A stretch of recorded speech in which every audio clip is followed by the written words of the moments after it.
ಶೋವಿ rosary ಬಟಾಣಿ ಒಂದು climbing ಲಿಯಾನ ಆಗಿದ್ದು, ಕಾಂಡ ತೆಳ್ಳಗಿನ ವಿರಳವಾದ ಹಳದಿ ಕೂದಲುಳ್ಳದ್ದು.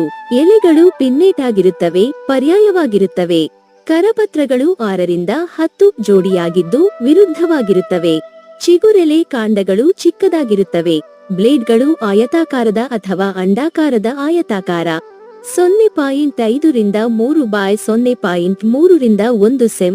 ಪೊರೆಯುಳ್ಳ, ವಿರಳವಾದ ಬಿಳಿ ಬಿರುಸಾದ ಅಥವಾ ದಟ್ಟವಾದ ಬಿಳಿ ಕೂದಲುಳ್ಳ, ಮೇಲೆ ಕೂದಲುರಹಿತ ಅಥವಾ ಕೂದಲುಳ್ಳ, ಗುಣದಲ್ಲಿ ದುಂಡಾದ ಅಥವಾ ಹೃದಯದ ಆಕಾರ, ಚಪ್ಪಟೆ ಮತ್ತು ಜೊತೆ ತುದಿಯಲ್ಲಿ ಮ್ಯೂಕ್ರೋ. 3 ರಿಂದ 10 ಸೆಂ.ಮೀ ಉದ್ದದ ಎಲೆಯ ಅಕ್ಷಗಳಲ್ಲಿ ಹೂವಿನ ರೇಸಿಮ್ಗಳು ಹುಟ್ಟುತ್ತವೆ. ಹೂವುಗಳು ದಟ್ಟವಾಗಿರುತ್ತವೆ. 3 ರಿಂದ 9 ಮಿಮಿ. ಸೆಪಲ್ ಕಪ್ ಬೆಲ್ ಆಕಾರದ, 4 ಹಲ್ಲಿನ, ಬಿಳಿ ಬಿರುಸಾದ ಅಥವಾ ದಟ್ಟವಾದ ಬೂದು ಕೂದಲುಳ್ಳದ್ದಾಗಿದೆ. ಹೂವುಗಳು